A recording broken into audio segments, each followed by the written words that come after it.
हर एक एग्जाम के बीच में जो भी दिनों का गैप है उसमें आपको किस स्ट्रैटेजी से तैयारी करनी है। कोई भी किसी भी तरीके का कोई कंपैरिजन आप अपने दोस्तों से मत कीजिए। अपना कंपैरिजन सिर्फ खुद से कीजिए।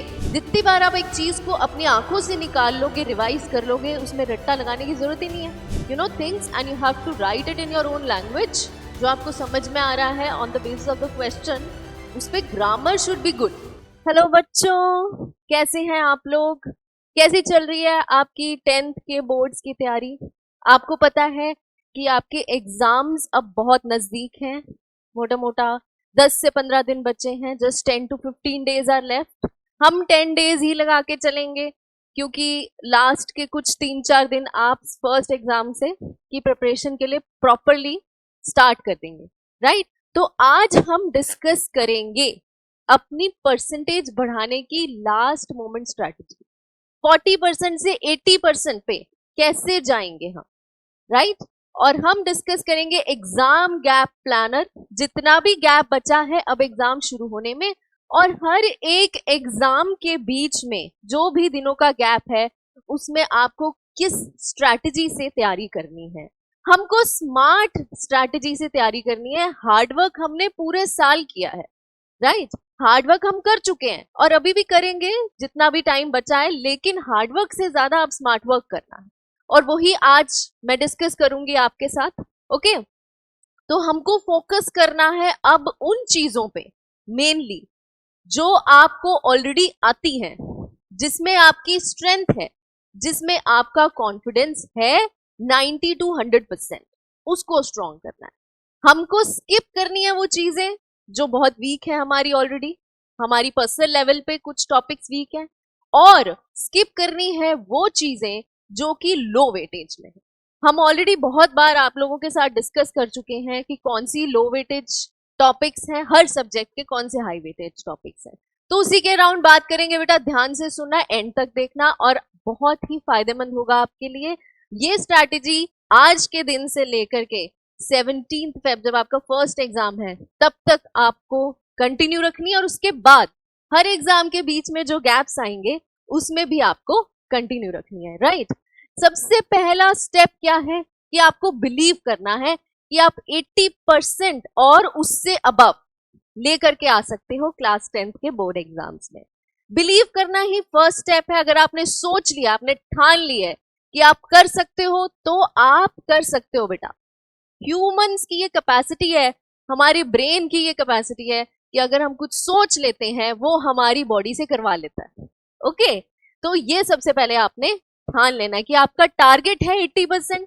मतलब कि हर सब्जेक्ट का जो टोटल मार्क्स है पेपर में वो क्या है 80, और उसमें से अगर आप 64 या उससे अबव ले आए तो आप इस टारगेट को अचीव कर लेंगे, राइट?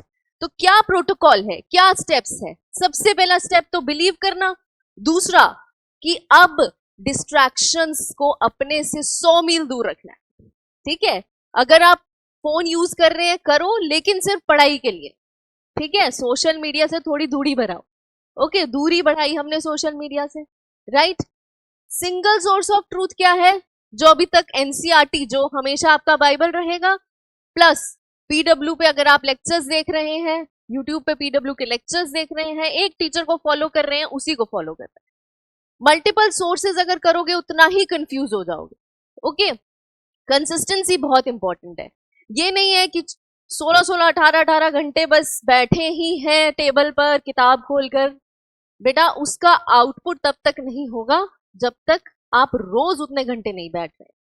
लेकिन उतने घंटे बैठने की जरूरत ही नहीं है। अगर आप रोज 5 to 6 आवर्स, 5 to 8 आवर्स दे रहे हो अपनी पढ़ाई को, तो वो बहुत ही अच्छा तरीका है 80% वाला जो टारगेट है उसको अचीव करने का। ओके, और कोई भी किसी भी तरीके का कोई कंपैरिजन आप अपने दोस्तों से मत कीजिए।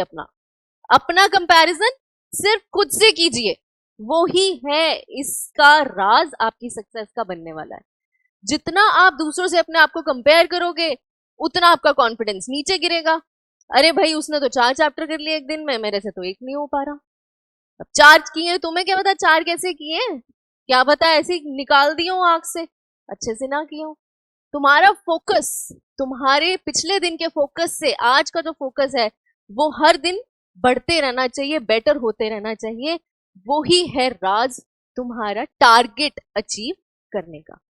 ठीक है, तो सब्जेक्ट वाइज जब हम देखेंगे तो उसको देखने से पहले एक बेसिक स्ट्रैटेजी हम देख लेते हैं कि आप अपना दिन जब शुरू करते हैं, जब पढ़ाई शुरू करते हैं, उसमें बेसिक चीजें आपने क्या क्या ध्यान में रखनी है हर एक सब्जेक्ट के लिए। चाहे वो लैंग्वेज का सब्जेक्ट है, चाहे साइंस है, चाहे मैथ्स है, चाहे सोशल साइंस है, चाहे कंप्यूटर्स है, कुछ भी हाई वेटेज वाले जो चैप्टर्स हैं और हाई वेटेज वाले जो टॉपिक्स हैं उनको सबसे ज्यादा प्रायोरिटी देनी। ठीक है, उनको सबसे ज्यादा प्रायोरिटी देनी है। अगर आप पढ़ने बैठ गए हैं, आप लिस्ट बना लीजिए सबसे पहले कि यही मेरे हाई वेटेज टॉपिक्स हैं। अब पढ़ने बैठे हैं तो ऐसा नहीं है कि 2 घंटे तक बस बैठे ही हुए हैं, अपने आप को समझा रहे हैं या पेरेंट्स को दिखाने के लिए कि मैं तो बहुत पढ़ाई कर रहा हूँ। हमारा जो फोकस का टाइम है scientifically it is just 20 to 25 minutes. उसके बाद ब्रेक चाहिए, उसके बाद दिमाग में कुछ घुसता नहीं है अच्छे से। तो 25 मिनट पढ़ो, 5 मिनट का ब्रेक लो, 25 मिनट पढ़ो, 5 मिनट का ब्रेक लो। ये स्ट्रैटेजी अगर फॉलो करोगे तो बहुत ही आपके लिए बेनिफिट देगा ये। ओके, उसके बाद जब आपने एक बार रिवीजन कर ली, अपने नोट्स देख लिए, जो भी अभी तक आप बना रखे हैं आपने उसको रिवाइज कर लिया, फिर हमने प्रैक्टिस पे फोकस करना है। प्रैक्टिस बहुत इंपॉर्टेंट है बेटा हर सब्जेक्ट में, और PYQs तो रिपीट होते ही होते। प्रीवियस ईयर क्वेश्चंस नहीं छोड़ने हैं, सैंपल पेपर्स नहीं छोड़ने हैं, वो जरूर से लेकर जाने हैं आपने, मतलब अपने दिमाग में बिठा लेने, इतनी प्रैक्टिस कर लेनी है कि अगर उससे मिलता जुलता थोड़ा सा ट्विस्टेड क्वेश्चन भी आ जाए तो आप भी बता पाओ अपने जूनियर्स को बाद में जाके कि ये क्वेश्चन जरूर आएगा, या इससे मिलता जुलता ऐसे लैंग्वेज चेंज कर देंगे जी ये आ जाएगा। ठीक है, और रेपिटेशन किस चीज की करनी है, वही जो भी हाई यील्ड टॉपिक्स हैं उसको बार बार रिवाइज करना। ओके, और एक्टिव रिकॉल का मतलब ये है कि आप रट्टा नहीं लगा रहे हो, you are not doing rote learning. जितनी बार आप एक चीज को अपनी आंखों से निकाल लोगे, रिवाइज कर लोगे, उसमें रट्टा लगाने की जरूरत ही नहीं है।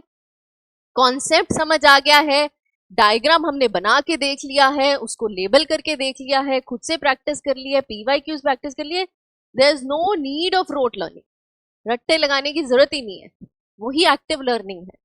Practice, practice makes a man perfect, practice से ही सब होगा। ओके, ठीक है, अब मेनली हमको सब्जेक्ट वाइज भी एक बार डिस्कस करना है। तो जब हम मैथ्स की बात करते हैं तो आप देख सकते हो कौन कौन से टॉपिक्स हैं यहाँ पर। ठीक है, जो हाई वेटेज टॉपिक्स हैं इन्हीं पे बेसिक अटैक करना है, हाई यील्ड देंगे मार्क्स आपको ये। ठीक है, और मिनिमाइज क्या करना है, प्रोबेबिलिटी स्टैटिस्टिक्स, ये मिनिमाइज करना है।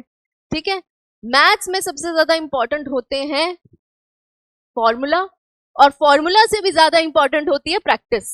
मैथ्स में रिवीजन का मतलब ये नहीं है कि आप कॉपी के पेज पलटे जा रहे हो बस, जो आपने लिखे हो अभी तक क्वेश्चंस, नहीं, बिना क्वेश्चन हाथ से निकाले प्रैक्टिस किए नहीं हो पाएगा बेटा।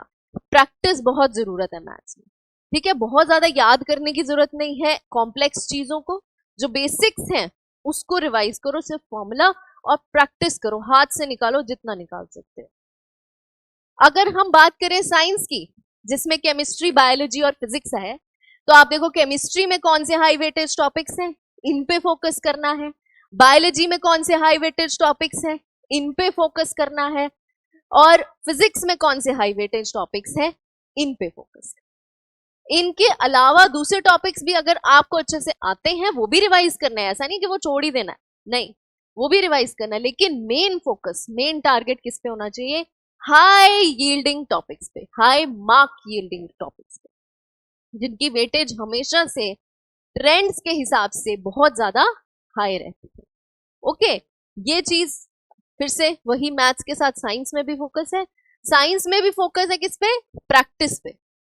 जितनी प्रैक्टिस, जितने सैंपल पेपर सॉल्विंग, उतना अच्छा टारगेट अचीव करने की प्रोबेबिलिटी।